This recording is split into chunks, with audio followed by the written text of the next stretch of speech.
The Galactic Council unleashed war. Humanity unleashed nightmares. The transmission came in while I was mid-sentence. I was standing in the middle of the diplomatic corridor on Council Station Oris 7, arguing with a supply coordinator named Colin about a missing crate of water filtration units, when every screen on the station switched to a single solid frequency. The lights dimmed automatically. That only happened for one reason. I turned around. The Great Seal of the Galactic Council filled every display panel along the corridor walls. Gold and silver rings, interlocked, representing 41 spacefaring civilizations. I had seen that seal on my credentials badge every single day for 6 years. Right now, looking at it, my stomach dropped to the floor. Colin went quiet beside me. The voice that followed was not a voice exactly. The Vorath do not produce sound the way humans do.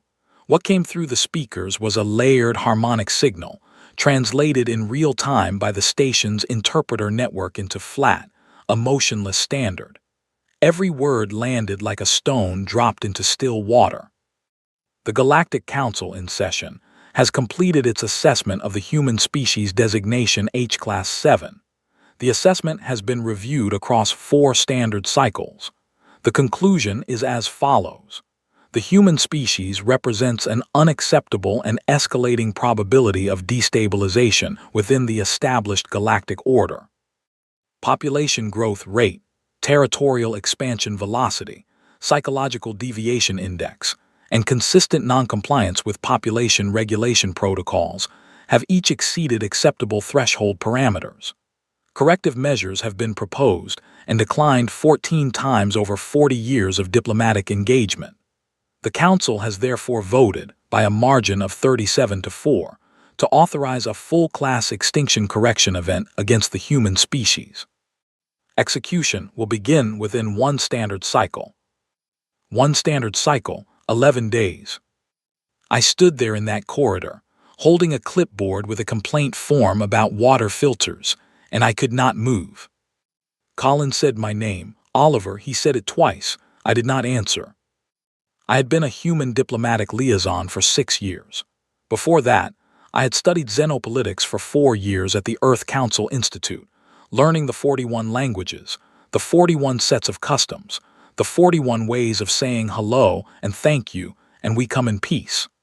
I had dedicated my entire adult life to the idea that communication was the bridge between humanity and the rest of the galaxy.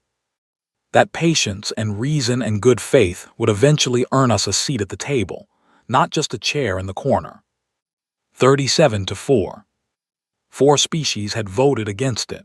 37 had voted to end us. I started walking, not toward anything in particular, just walking because standing still felt like agreeing to something. The station was already changing around me. I could feel it in the air the way you feel a pressure shift before a storm. Alien crew members who normally nodded at me in the hallways were looking at the floor.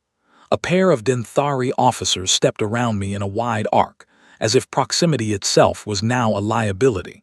The council canteen, which I passed every morning, had its shutters down for the first time in 6 years. I pulled out my personal comm device and tried to reach the Earth diplomatic office on level 4. The line connected, held for 2 seconds and then dropped. I tried again. Dropped again. On my 3rd attempt, a recorded message told me that diplomatic communication channels for H-class species were currently suspended pending procedural review. Suspended pending review. I put my comm away before I threw it against the wall. There was a small observation lounge at the far end of Corridor 9, a room mostly used by younger alien staff members who wanted to eat lunch with a view of the star field. It was empty now. I went inside, sat down in a chair by the viewport, and looked out at the stars while my brain tried to catch up with reality. 40 years. That was how long humanity had been part of the galactic community. 40 years of showing up, of learning the rules, of building relationships across species lines, of sending our best people to say our best words. 40 years of being watched, assessed, measured, and quietly looked down on by civilizations who had been sailing between stars for centuries before we had invented the printing press. We were always the new ones, the young ones, the loud ones. The Vorath, who had issued today's transmission, were 7,000 years old as a civilization. The Denthari had been exploring other star systems before humanity had figured out agriculture. Even the youngest species on the Council, the Relu, had been spacefaring for 300 years. And in all that time, in all those centuries of galactic civilization, not a single member species had ever been voted out of existence. Until today, until us. I heard the door behind me open. I did not turn around. Oliver. The voice belonged to Instructor Nerv. He was a Keth, one of the 4 species that had voted against the resolution. He was also the closest thing I had to a friend on this station, which tells you something about the general warmth of interspecies relations at this level of diplomacy. He sat down in the chair beside mine and folded his long fingers together in his lap. I want you to know that the Keth delegation formally objected. We will continue to object through every procedural channel available to us. 37-4, I said. Yes. They voted on it like they were approving a maintenance schedule. Nerv was quiet for a moment. The Council does not process decisions the way you do. There is no anger in it, no hatred. To them, this is a resource management problem with a calculated solution. That was somehow worse than if they had hated us. Hatred I could have argued against. You can appeal to hatred, you can address it, you can show someone why it is wrong. But arithmetic.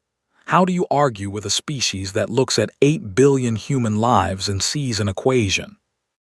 I need to send a message to Earth, I said. Diplomatic channels are suspended. I know that, I looked at him. I need to send a message to Earth, Nerv.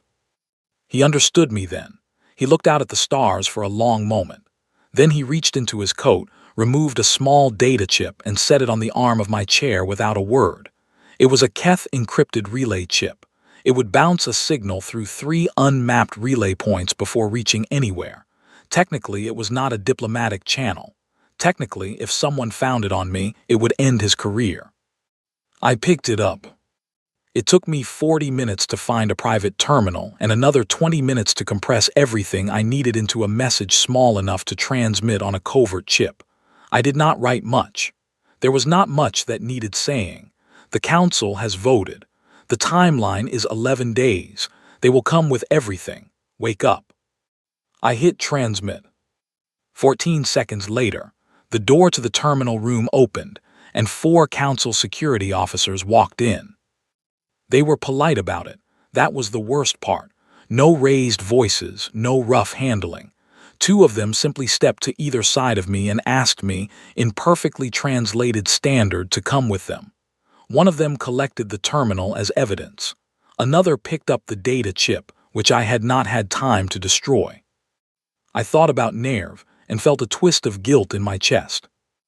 They walked me down 4 levels and placed me in a holding room. Clean, plain, no windows. A table, 2 chairs, a water dispenser in the corner. The kind of room that is designed to be inoffensive and is more frightening for it. I sat down in one of the chairs and put my hands flat on the table. I had been trained for a lot of situations in my 6 years of service. Hostile negotiations, communication failures, cultural misunderstandings that could spiral into incidents. I had thick manuals about de-escalation and thick binders about protocol. Nobody had ever written a manual for sitting in a detention room, while the oldest civilization in the galaxy counted down to the end of your species. I thought about my sister, Claire, who lived in a small city in northern England and had 3 kids and sent me voice messages every Sunday. I thought about my father, who had cried when I got the appointment to Oris 7, not from sadness, but from a kind of stunned pride. I thought about the 8 billion people on a blue planet who were, right now, either receiving my warning or sleeping through the last few ordinary nights they would ever have. I thought about what I had said in the message. Wake up. And then I thought about what wake up really meant for us. what it meant for a species that had spent the last 40 years trying very hard to be calm and reasonable and measured, what it meant to reach back past all of that and find what was underneath. I thought about human history, not the cleaned-up version we present in interspecies summits, the real one, the long one. The Council had studied 40 years of diplomatic humanity. They had read our cultural reports and our science papers and our carefully worded treaty proposals. They had watched us sit at tables and speak in measured tones and follow every rule they set. They had no idea what we were like when we were not trying to impress anyone. I sat in that room with my hands flat on the table, and for the first time since I had heard that transmission, I was not afraid. I was something else entirely. The door to the holding room was reinforced plasteel, 2 inches thick, sealed with a magnetic lock and monitored by 2 cameras. I was alone, unarmed, and detained by the most powerful political body in the known galaxy. And I was smiling, because I had just realized something that the Galactic Council, with all its centuries and all its data and all its cold, precise arithmetic, had never once thought to calculate. We had sent them our diplomats, our reasonable people, our patient people. They had no idea what was coming next. I was in that holding room for 22 days before anything changed. They fed me. They gave me a sleeping mat. A junior council aide came by every morning and asked if I had any reasonable requests, which I thought was a strange question to ask someone you were holding while planning to eliminate their entire species. I always asked for better coffee. They always brought the same flat, gray liquid they had been bringing since day one. After a while, I stopped asking. I had nothing to do except think, so I thought. I thought about the message I had sent, whether it had arrived, whether 11 days had been long enough for Earth to begin doing anything meaningful, whether anything meaningful was even possible against a coalition that commanded 41 militaries and had been running coordinated space operations for longer than human civilization had existed. On day 12 of my detention, I heard something that answered at least part of that question. The station shook. Not violently, not the kind of shaking that cracks walls and sends equipment flying. Just a long, low vibration, like a bass note held too long, traveling up through the floor and into my chair and through my spine. It lasted about 4 seconds and then it stopped. I pressed my hand flat against the wall and waited. It happened again 3 hours later, then twice more before what I estimated to be midnight. Each time the vibration was slightly different. Different frequency, different duration. I am not an engineer, but I had spent 6 years on a space station and I knew what that station sounded like when nothing was wrong. This was not that. On day 14, the junior aide who brought my morning coffee looked different. He was a young Denthari, maybe the equivalent of 25 years old in human terms, and he had always carried himself with the easy confidence of someone who worked for the most powerful institution in the galaxy. That morning, he looked like someone who had not slept. His secondary eye membranes, which the Denthari keep down when they are relaxed, were partially raised, a stress signal. "Any reasonable requests?" he asked, same as every morning. "What was that vibration last night?" I said. He set down the coffee and picked up the empty cup from yesterday without answering. "It happened 4 times," I said, "different signatures each time." He went to the door. "Is it Earth?" I asked. He paused, just for a half-second, his back to me, hand on the door release. Then he left. That pause told me everything. 6 days after that, on day 22, a different person came to my room. Not an aide. A senior council intelligence officer named Vess, of the Quareth species. The Quareth are tall, methodical, and impossible to read if you do not know their body language. I had spent 3 years learning Quareth body language. I read Vess the moment he sat down. He was unsettled. Not frightened. Not yet. But unsettled in the way a very experienced person gets when they encounter something they do not have a framework for. He placed a data display on the table between us and activated it without preamble. "You are Oliver Hart," he said. 6 years as human diplomatic liaison. Before that, xenopolitics training at the Earth Council Institute. Correct. Correct, I said. We are going to show you some information. You are going to help us understand it. I looked at the display. It was showing tactical data, though most of the technical notation was in Quareth military format, which I only partially understood. What I could understand was the map overlay. It was showing 3 of Earth's outer defensive perimeters. The first 2 had large red markers. Engaged and overrun, I assumed. The third perimeter was different. The red advance had stopped at the third line. Not cleanly, not neatly. It had stopped in a ragged, uneven pattern that, even through my limited reading of the notation, looked less like a defensive hold and more like something that had chewed the advance apart from multiple directions at once. What happened at the third perimeter? I asked. Vess moved the display to show a different layer of data. Casualty projections versus actual results. I did not need to read Quareth military notation to understand the gap between those 2 lines. The projections were a smooth curve. The actual results were chaotic. Our strike force entered the third perimeter zone 4 days ago, Vess said. Our initial projections, based on documented human military capacity and estimated material resources, suggested approximately 11 hours to full perimeter collapse. And 96 hours later, the perimeter has not collapsed. We have lost contact with 17 advance units.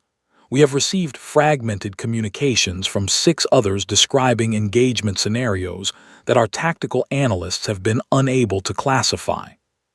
I kept my face calm. Inside, something had caught fire. Classify how? I said. Vess tapped the display and brought up a communication transcript. Real-time field reports from his advance units, translated into standard. I read them slowly, taking in every line. The reports described traps, not the conventional kind, not the fortified bunker and artillery positions that any species would expect from a prepared military defense. These were different. Infrastructure the attacking units could not identify until they were already inside it. Routes that looked open and were not. Signals that mimicked council communication frequencies, drawing units into positions they believed were safe. Equipment that had been deliberately left in view to suggest a certain defensive posture, masking an entirely different one behind it. One report from a unit commander read, "The humans are not retreating from destroyed positions. They are incorporating destroyed positions into the engagement. There is no clear boundary between what they have lost and what they are using." I set the display down carefully. "You want me to explain this?" I said. "You are a human," Vess said. "You have access to contextual knowledge that our tactical analysts do not." I looked at him for a moment. A senior intelligence officer of one of the most advanced civilizations in the galaxy, sitting across a table from a detained diplomat with bad coffee, asking me to help him understand why his fleet was having trouble. I thought carefully about what to say, and then I decided to tell him the truth. "Your tactical analysts modeled human military capability based on the last 2 centuries of Earth history," I said. "That is the period during which humans have been in the galactic community. Active diplomacy, international cooperation, reduction of internal conflicts, progressive disarmament. The data from that period is accurate." "Then why does it not match what we are observing?" "Because 200 years is not very long," I said. "Humans have been fighting each other and everything else for approximately 10,000 years. We developed tactics, strategies, and methods across centuries of internal conflict on a single planet with no outside intervention, no galactic framework, no rules of engagement that every party agreed to. We had to be creative because we were always fighting someone at roughly equal technological levels. You cannot win those wars by being straightforward. You win them by being unpredictable." Vess was very still. "When your forces hit our first and second perimeters, you saw the military we showed you during 40 years of diplomatic engagement.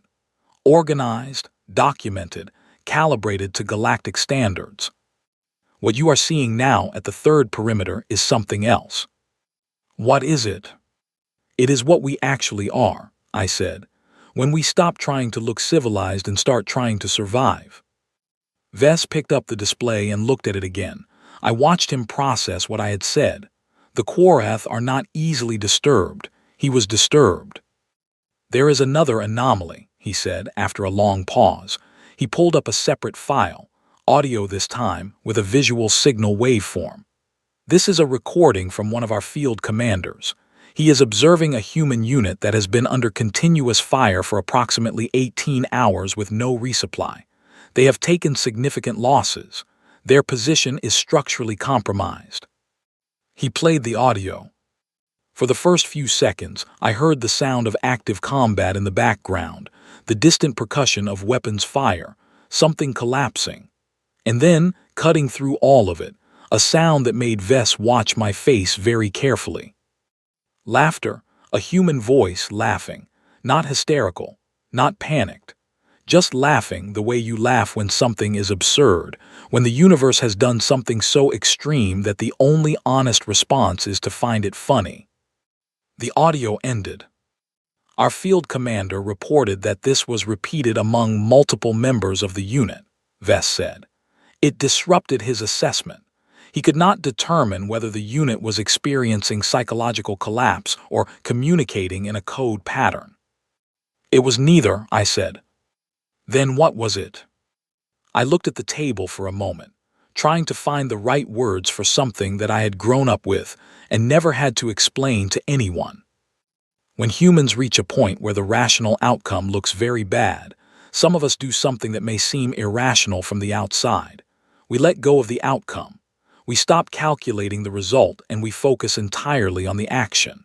When that happens, we become very difficult to predict because we are no longer trying to win in any conventional sense. We are operating on a completely different framework. What framework? Stubbornness, I said. The decision that we are going to make this as hard as possible, regardless of what happens to us.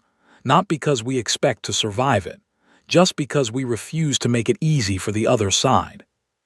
Vess was quiet for a long time.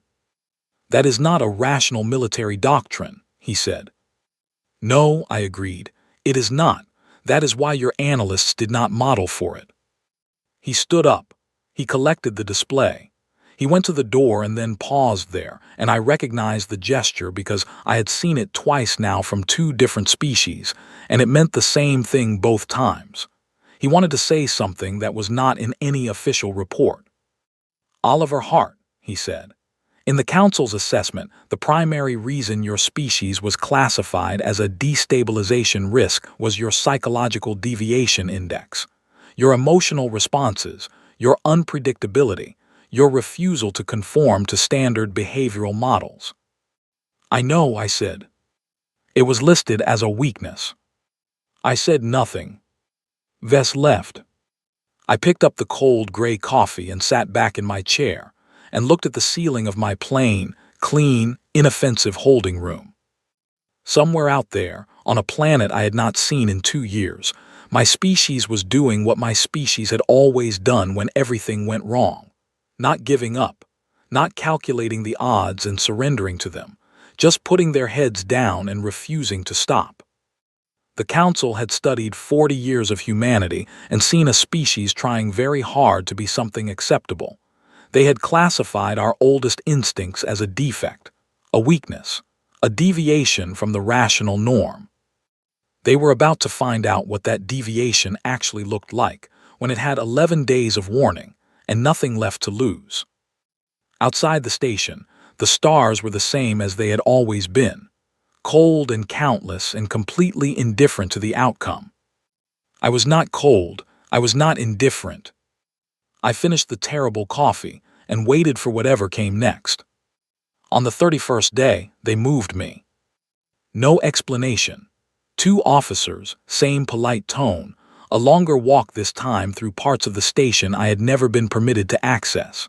We went up 6 levels, passed through 2 security checkpoints, and stopped at a door I recognized from architectural briefings I had studied years ago when I first arrived at Oris 7. The Intelligence Review Chamber. It was a circular room with a domed ceiling and a central oval table large enough to seat 20. The walls were lined with display panels, and every single one of them was active. Data, maps, transmission logs, signal intercepts, a cascade of information moving faster than I could absorb it all at once. Around the table sat 7 individuals representing 5 different species. Council Intelligence Leadership. Not aides, not junior officers. The people who actually ran the information architecture of the most powerful governing body in the galaxy. They looked at me the way you look at something you are not sure is safe. One of them spoke. She was Veth, a species known for directness, which I had always appreciated in the 900 diplomatic interactions of my career. Her name was Coordinator Alina. Sit down, Oliver Hart. You are here because your presence was requested by Intelligence Lead Vess, and because the Council believes you may provide useful interpretive context. I sat down. I looked around the room and caught something that stopped my thoughts mid-sentence. Every display panel was showing Earth, not the whole planet, specific zones, specific engagements, specific data points from what was clearly an ongoing, active military operation that was not going according to any plan in this room. I kept my expression neutral and started reading everything I could. We will be direct with you, Alina said. Our operation against Earth has progressed into its 3rd phase. Phases 1 and 2 proceeded within acceptable variance from projections.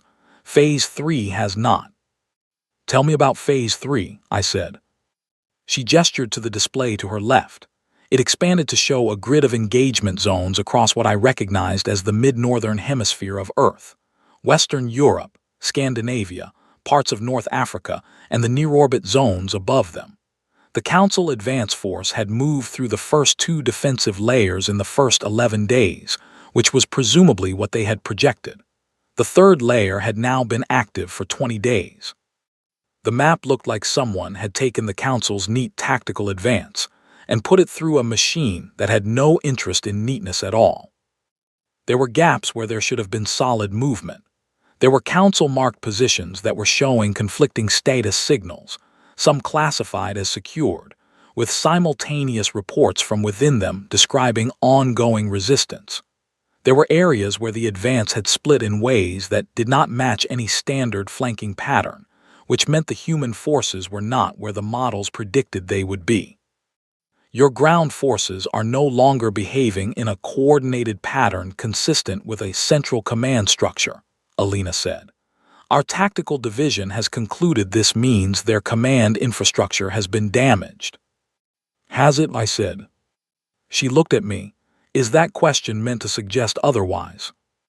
I am asking whether your tactical division considered the alternative interpretation, I said, which is that they are doing it deliberately. Silence around the table. I continued. Decentralized command under pressure is not new to human military doctrine. There are historical periods in Earth's past, long before spaceflight, where military units were specifically trained to operate autonomously for extended periods without centralized direction. Because centralized command is a target. If you remove the center, the units in the field continue to operate according to pre-established protocols. You cannot cut the head off something that has already distributed its decision-making across every individual in the unit. Alina exchanged a look with the Quareth officer beside her. Then she moved to the next display. This is a communications intercept from 48 hours ago, she said. A transmission originating from a location we had classified as a neutralized population center. Neutralized. The word hit me in a specific way. I did not let it show. The transmission was not in any coded military format. It was civilian band, open frequency. It was a list of names. I looked at the display. She was right. It was a transmission log and the content was exactly what she described. Names. Hundreds of them. First names, last names, the names of places I recognized. cities, towns, small settlements. We do not understand the tactical purpose, Alina said. It does not convey military information. It does not communicate coordinates or resource status or strategic intent. It is names. I understood immediately what it was, but I said nothing yet. Following the transmission, 3 Council strike units in the surrounding zones reported a simultaneous increase in engagement intensity. Not a coordinated assault, a diffuse, multi-point pressure increase with no single origin. Our units could not identify a command signal that preceded it. I nodded slowly. The names were not tactical communication, I said. They were something else. Explain. I thought for a moment about how to say this to a room full of beings whose civilizations had been largely at peace for centuries, who had not had to think about what it feels like to hear the names of your people read aloud by someone who refuses to let them be forgotten. When humans are in a situation that looks unwinnable, I said, sometimes the only thing that keeps a unit moving is being reminded of who and what they are fighting for, not in an abstract way, specifically, by name. It is not a coded signal. It is a psychological one. It tells every human within range of that broadcast that the people who did not survive are being remembered, and it tells them that continuing is how you honor that. The room was quiet in a way that was different from the usual diplomatic quiet I had spent years navigating. This was not careful quiet. This was the quiet of people who had encountered something they did not fully understand and were not sure they wanted to understand. The Denthari officer at the far end of the table leaned forward. His name was Senior Analyst Bram, and I recognized him from his file. 14 years in Council Military Intelligence. Does this work? He asked. His tone was not dismissive. It was genuinely curious in the flat, analytical way of someone who wants data. Does reminding soldiers of the dead increase their tactical effectiveness? Yes, I said. Why? I looked at him. Because humans are not purely rational actors. You already know this. It is in our assessment file. Our psychological deviation index is the reason this operation was approved in the first place. What the assessment file does not capture is that our emotional responses do not only create unpredictability, they also create a kind of durability that cannot be calculated from the outside. A human unit that is fighting for rational reasons, resource defense, strategic position, survival odds, will reach a point where the rational calculation says to stop. A human unit that is fighting for a reason they feel will not stop when the calculation says to. They will stop when they decide to stop, and you cannot predict when that is. Bram wrote something down. He actually wrote it down on physical notation material, which told me it was something he did not want in the digital record. Alina returned to the central display. There is one more anomaly I want you to address. She pulled up video footage, not a map or data overlay, actual footage from what looked like a Council ground unit's field recorder. The image was grainy and the angle was low, looking across broken terrain toward a series of damaged structures. In the footage, a small group of humans was moving through the wreckage of what had been a building of some kind. They were not running. They were not taking defensive positions. They were moving with a focused, deliberate calm that, I could see from the body language of the Council soldiers filming it, was confusing and unnerving the observers. One of the humans stopped, looked directly toward the camera position, raised one hand in a small, casual wave, and kept moving. They knew they were being watched. They did not care. This footage has been reviewed by 3 separate behavioral analysis teams, Alina said. None of them has produced a satisfactory explanation for why a unit in a compromised zone, aware of observation by an opposing force, would respond with a casual social greeting. I almost laughed. I controlled it. They are telling you they are not afraid of being watched, I said. The wave is not a social greeting in this context. It is a statement. It means they know you are there, they know you are watching, and the fact of being watched has no effect on what they intend to do next. It is a form of psychological pressure in reverse. Instead of them being intimidated by your observation, they are making you aware that your observation changes nothing. The room absorbed this. In our experience, I continued, the most effective tool against an opponent that relies on calculated, rational strategy is an opponent that communicates clearly and consistently that calculation will not help you predict them. The wave is not friendly. It is a statement of intent. It says, "We are not going to behave the way your models say we should, and we want you to know that we know that." Alina looked at me for a long moment. Then she looked at the other officers around the table. Something passed between them that I was not meant to read, but I was very good at reading rooms after 6 years of diplomacy. They were discussing, without speaking, whether to continue the operation. I knew it with certainty the way you know certain things when you have spent years learning to read people who are trying not to be read. "There is a question I would like to ask you," I said. Alina looked back at me. "Ask." "Your original projection for this operation was full completion within 60 standard days," I said. "It was a guess based on the data I had absorbed from the displays. From the look on Bram's face, it was an accurate guess. You are now at day 31. How has your revised projection changed?" Alina did not answer immediately. "It has changed significantly," she said. "In which direction?" Another pause. "Upward." "By how much?" Bram spoke quietly from the end of the table. "Our current models are no longer producing stable projections," he said. "The variance has exceeded the range in which a projection is considered operationally reliable." I sat with that for a moment. Their models had broken, not because Earth had a bigger fleet or more advanced technology, because the thing they were fighting did not behave consistently enough to model, because every time they built a new projection, the humans they were projecting about did something that fell outside the parameters of the last one. "What do you need from me?" I said. "We need you to tell us when it ends," Alina said. "At what point does a human force accept that the optimal outcome is no longer achievable and adjust its behavior toward a rational conclusion?" I looked at her, at Bram, at the 7 of them around that table. "I cannot tell you that," I said. "Why not?" "Because for a significant portion of human history, the answer to that question has been never. There is no universal threshold. There is no calculation I can give you. Some human forces have continued fighting for years after any rational analysis would have declared the cause lost.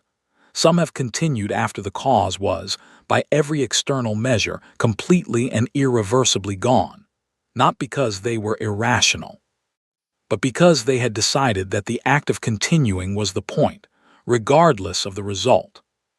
The room was very quiet again. Somewhere on those display panels, real-time data was still flowing. Engagement reports, signal intercepts, the ongoing, unresolved, increasingly unpredictable shape of a conflict that the most powerful governing body in the galaxy had expected to resolve in 60 days and had not. "I want to be very clear about something," I said, and I kept my voice even and calm, the voice of 6 years of diplomatic training, the voice of patience and reason and good faith. "You voted to end my species, 37-4. You called it a corrective measure. You approached it the way you approach arithmetic. I understand why. I understand your framework. I even understand the logic from inside that framework." Nobody spoke. "But there is something your framework does not contain," I said. "And that is the variable of what happens when you tell 8 billion people that their existence has been voted on, when you reduce them to a calculation, when you make it clear that the conversation is over and the decision has already been made." Alina watched me with complete stillness. "You don't get arithmetic back after that," I said.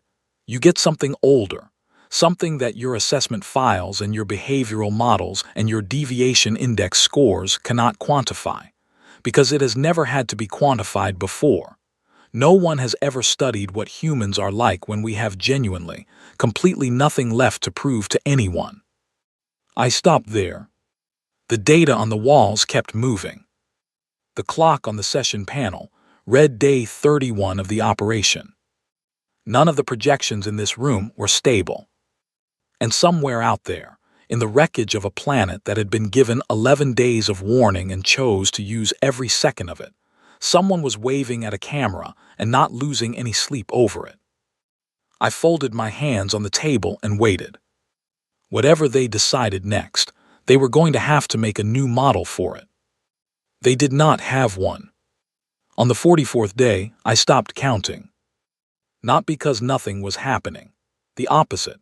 Too much was happening too fast, and the intelligence review chamber had become the only room on the station where anyone was actually getting accurate information. I had become a fixture in it, which was not something either side had planned for, but which had happened because I was useful, and when a crisis is deep enough, usefulness overrides everything else. I sat at that oval table every day now, not as a prisoner exactly. The word they used was consultant, which was diplomatic language for, we do not know what we are looking at and we need someone who does. I was not free. I could not leave the station. I had no official status and no formal authority.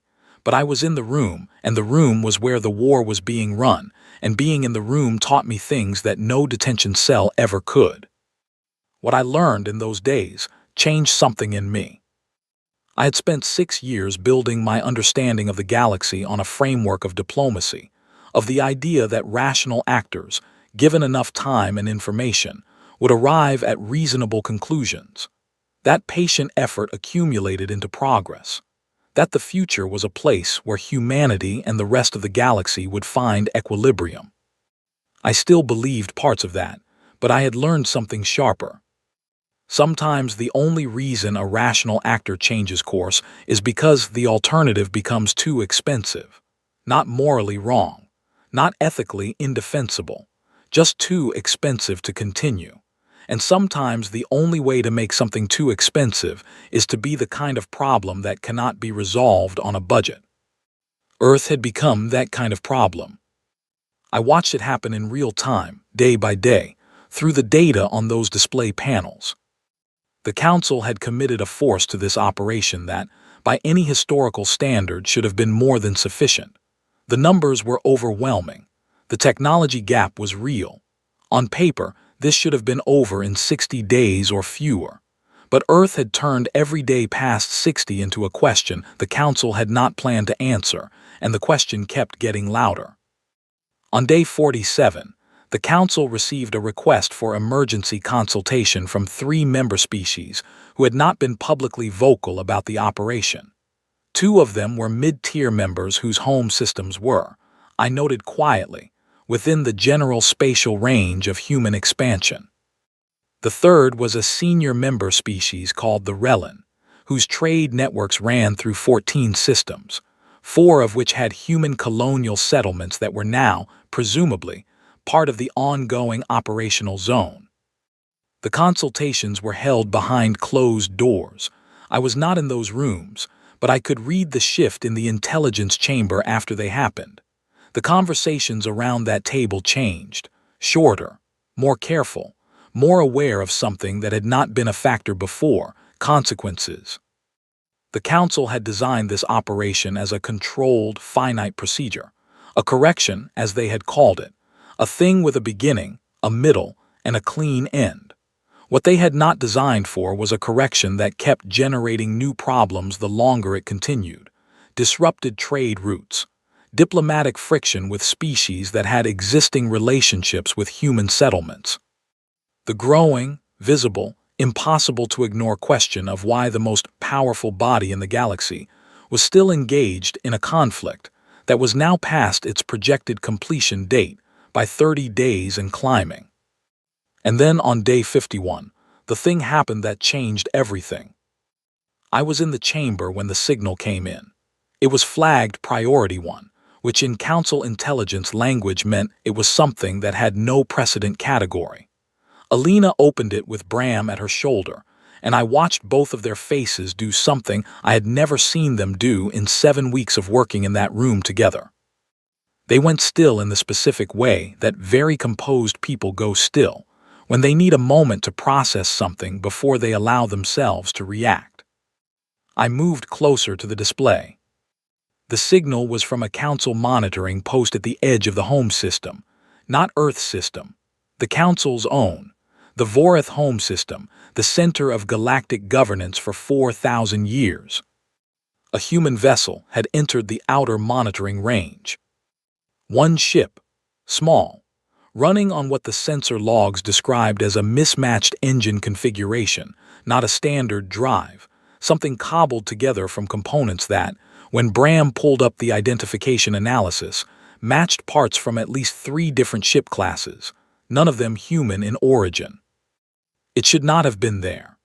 Getting through 3 rings of Council defensive infrastructure between Earth and the Vorath system, without triggering a single automated interdiction was, as Bram put it in a tone that was trying very hard to remain analytical, operationally implausible. The ship did not fire. It did not approach the Vorath homeworld. It did not attempt to dock with any station or platform. It entered the outer monitoring zone, matched a geostationary position relative to the homeworld, and opened a broadcast on every Council standard frequency simultaneously. I recognized the format immediately. Civilian band, open signal, no encryption. A human voice read names for 40 minutes. I sat very still through all 40 minutes. Alina sat very still. Bram sat very still. The entire intelligence chamber, 7 senior officers from 5 species, sat very still and listened to a human voice read the names of every settlement, every city, every populated zone that the Council operation had engaged since day 1. Not casualty numbers, not statistics, names, the names of places where people had lived. When the broadcast ended, the ship turned around and left. It cleared the outer monitoring zone before any interdiction response could be coordinated. Later analysis, which I was shown, determined that the entry route the ship had used involved 3 successive navigation decisions that the Council's defensive network models rated as between 7 and 12% probability of success each, which meant the combined probability of making all 3 successfully was less than 1%. They had done it anyway. 1 ship, 1 crew. Somewhere in the intelligence assessment file, someone had written the word reckless and then visibly considered it and replaced it with deliberate. The Council chamber was silent for a long time after the playback ended. Then Alina said very quietly, "They chose not to fire." "Yes," I said. "They were in range." "Yes." She looked at me with an expression I had never seen on a Veth before. Something between technical respect and something older, the look of someone standing at the edge of a body of water and reconsidering whether they want to go in. "They wanted us to understand that they chose not to," she said. "It was not a question." "Yes," I said. "That is the message, not the names. The names are for the record, the message is the choice. The message is we were here, we could have, we did not. Think about why." Bram, who I had come to understand over weeks of observation, was the most coldly analytical mind in this room, put down his notation material very carefully and said, in a tone that was stripped of all professional insulation, "What do they want?" It was the first time anyone in that room had asked that question. In 7 weeks. The first time anyone had asked what the other side wanted, because the operation had been designed as a termination event, not a negotiation, and termination events do not include a step where you ask what the other side wants. "They want to be treated as people," I said, "not as a calculation." "We cannot simply," Alina began. "I know," I said. "I am not asking you to. I am answering the question I was asked. What do they want? That is what they want. Everything else, the military posture, the name broadcasts, the ship in your home system, those are just the shapes that wanting takes when every other option has been closed off." The silence that followed lasted almost 3 minutes. I know because I watched the session timer on the wall. Then Bram said something that surprised me. 3 member species have opened private channels to human colonial representatives in the last 4 days, he said. He was not looking at Alina when he said it. He was looking at me. "The communications have not been officially logged through Council infrastructure." He was telling me this on purpose. Alina's posture shifted by a fraction. She had not told me to leave the room. The crack in the council was real. It had been forming since day 30, since the model stopped being stable, since the operation went past 60 days and kept going. The ship in the home system had not created the crack. It had made it visible to everyone in this room who had been pretending not to see it. I looked at the display, still showing the empty space where the human vessel had been. One ship, cobbled together from 3 different classes of stolen parts, navigating through a defensive grid on less than 1% odds. Because they had decided the outcome did not matter, only the act. I thought about what I had said to Vess weeks ago, about the laughter from the field audio, about humans who had let go of the calculation and operated on stubbornness instead. I had explained it to him as a military phenomenon. But it was not only military. That ship, that crew, the 40 minutes of names on open frequency in the middle of the most defended system in the galaxy, was the same thing. It was the act of people who had decided that making you understand was worth more than any risk attached to the making. You cannot put a price on that. You cannot run it through a model. You cannot calculate when it stops because the people doing it are not calculating. 3 member species were talking to human colonists. The projections had been unreliable for 30 days. On the display panel to my left, the real-time engagement data from Earth was still flowing. Still messy, still outside parameters, still refusing to resolve into the clean conclusion the operation had been designed to produce. I thought about my sister Claire in northern England, about her 3 children, about the voice messages she sent every Sunday. I thought about whether she was in one of the zones on that map. I had not let myself think about that for 7 weeks because thinking about it would have made me useless in this room, and being useless in this room was the one thing I could not afford. I let myself think about it now. And then I put it away. Because the room had shifted, and there was work to do. Alina was looking at me with the expression of a person who has reached the edge of what their existing framework can hold and is deciding, in real time, whether to build a new one or step back from the edge. If a dialogue were to be proposed, she said, choosing every word with extreme care, through channels that are not currently open through official council infrastructure, and if that dialogue were to be oriented toward a mutual reassessment of the current operational status, what would be required from the human side to begin such a dialogue? I almost smiled. A senior council intelligence coordinator, in the most careful diplomatic language possible, had just asked me how to start a ceasefire conversation without officially admitting they wanted a ceasefire. 6 years of training had not been wasted after all. You would need to release me, I said, and you would need to give me access to a secure, non-council communications relay. She looked at Bram. He gave a single small nod. That, Alina said, can be arranged. I stood up from the table for the first time in a different way than I had sat down. I had sat down as a consultant, a useful tool, a human in the room because someone needed someone to explain the humans. I stood up as something else. The display panels were still showing Earth, still showing the engagement zones and the data that would not resolve, and the signal logs and the mess, and the noise of a species that refused to behave like it was supposed to.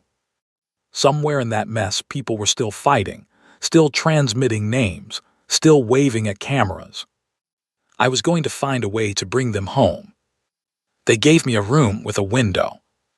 It was a small detail and a large one. For 44 days, I had been in a room without windows.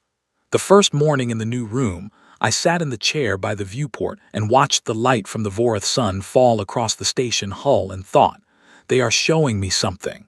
They are showing me that the framing has changed. I was not a prisoner. I was not a consultant.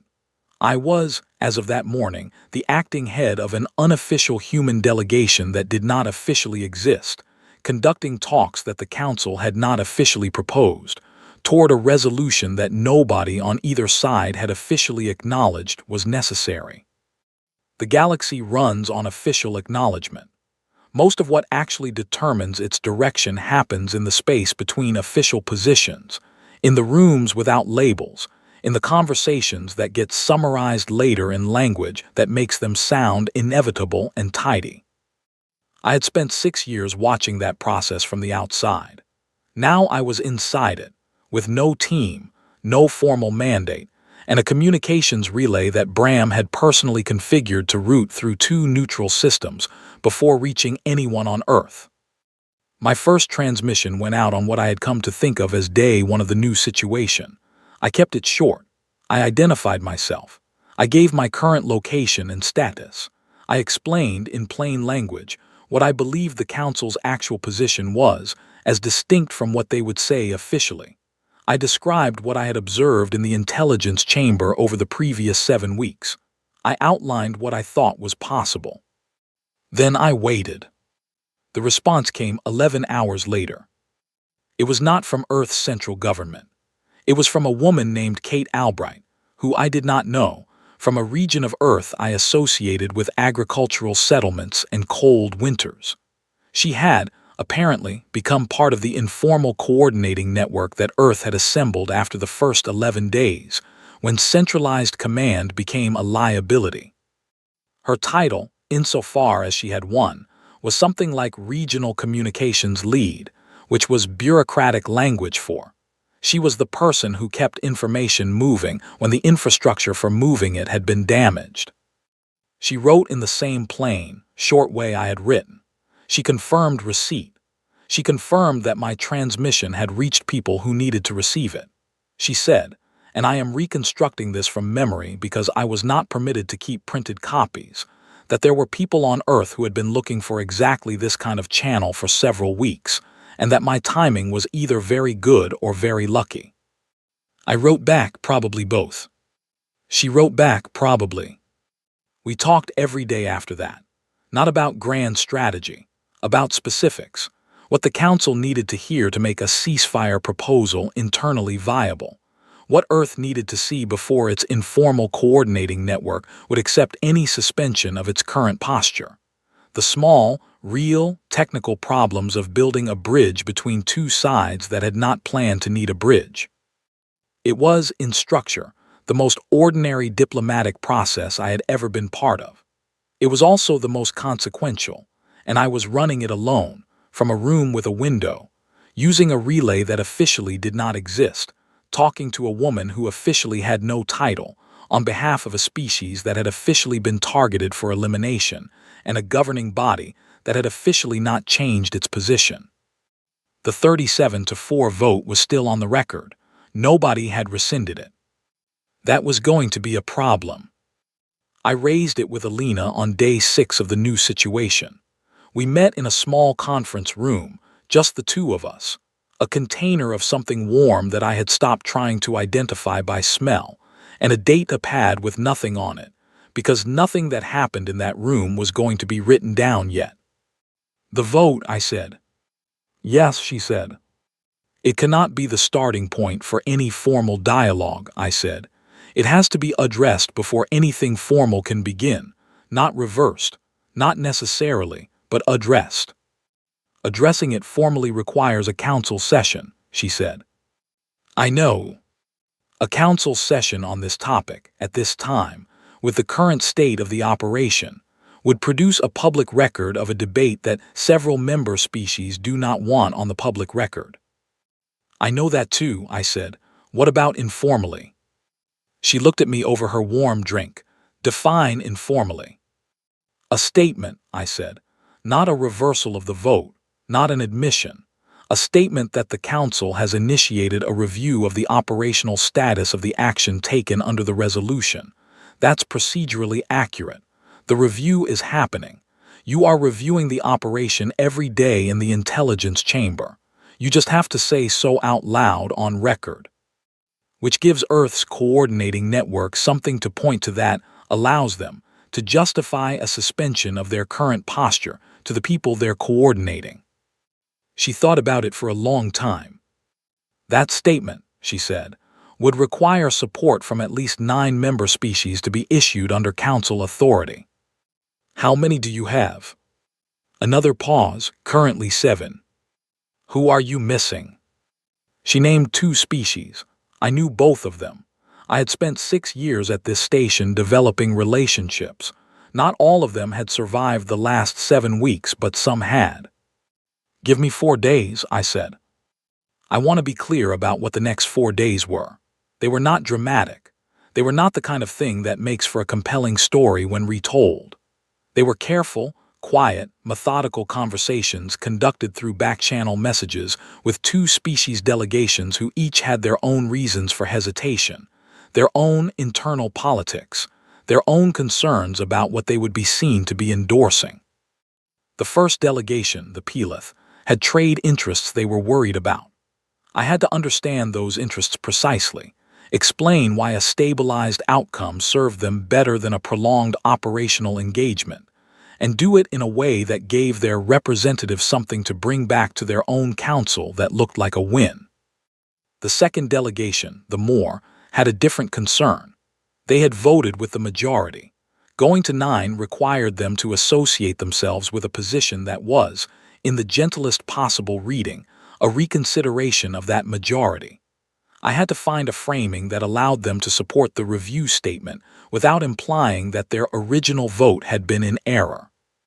Diplomacy is mostly this, mostly finding the sentence that lets everyone in the room feel they have not lost something. On day 4, I had 9. Alina filed the statement the following morning. It was 8 sentences long. It said, in the careful, layered language of council procedure, that the operational status of the action taken under Resolution 7H was under active review, that the review was ongoing, that the Council remained committed to the principles of galactic stability, that all relevant parties had been informed. 8 sentences, 44 words of actual operational content. Kate Albright sent me 3 words in response. Good, keep going.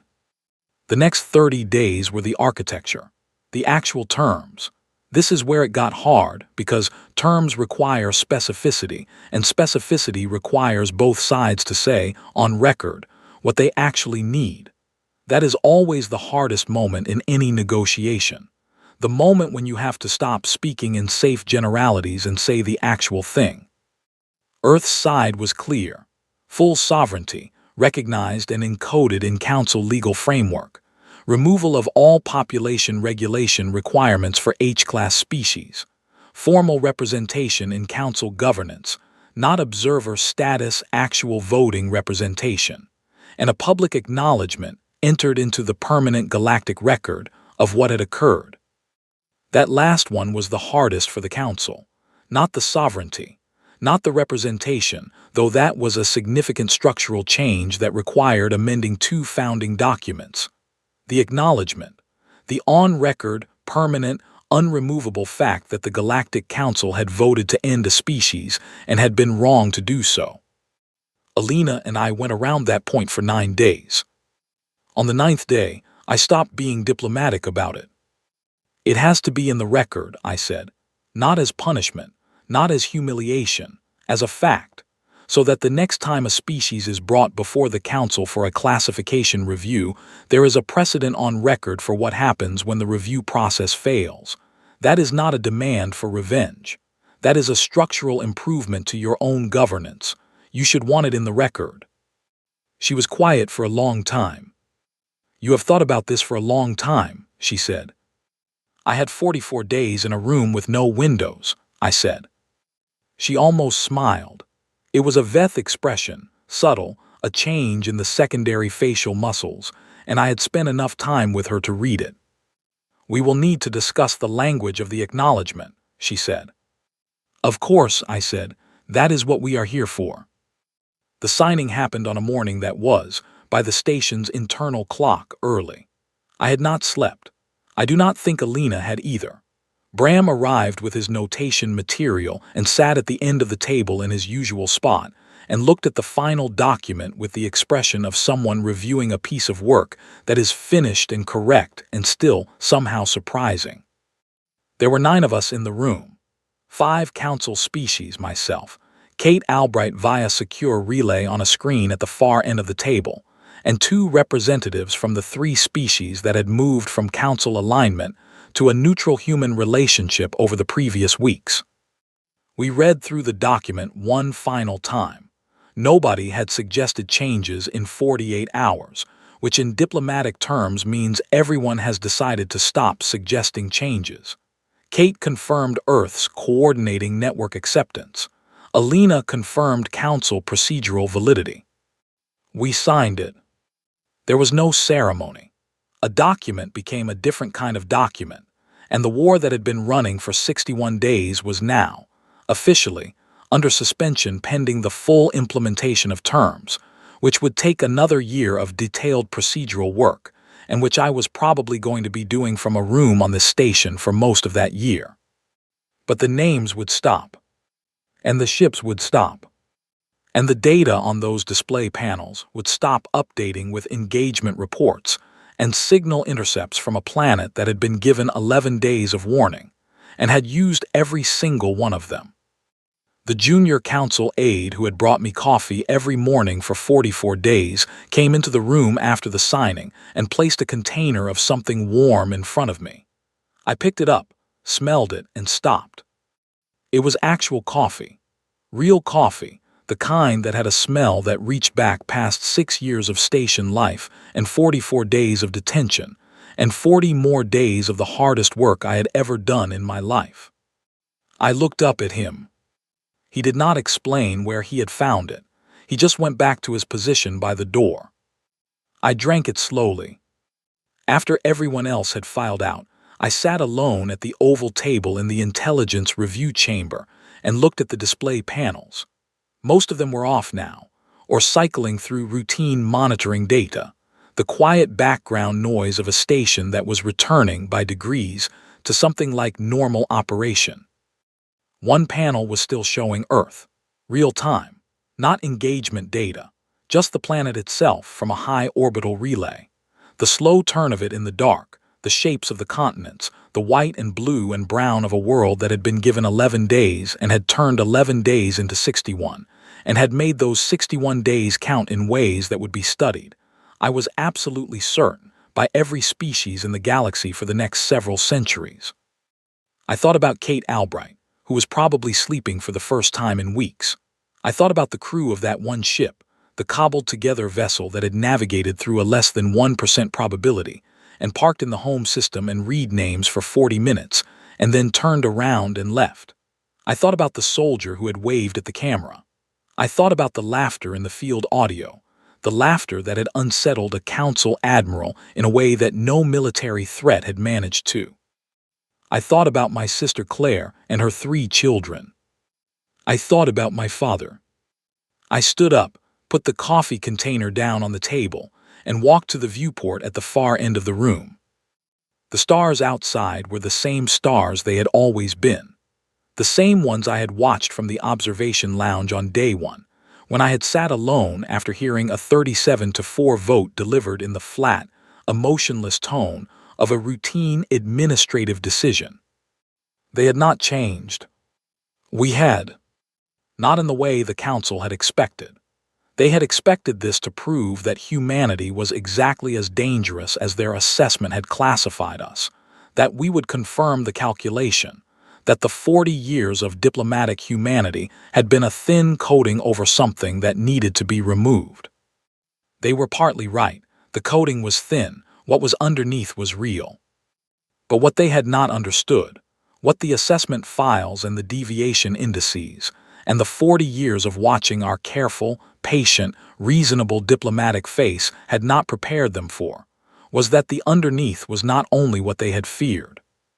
It was also this: a person sitting at a table for 60 days, building a bridge one careful sentence at a time, looking for the framing that lets everyone feel they have not lost something, finding the 9 out of 41, making the argument that puts the acknowledgement in the permanent record not as punishment, but as a structural improvement to your own governance.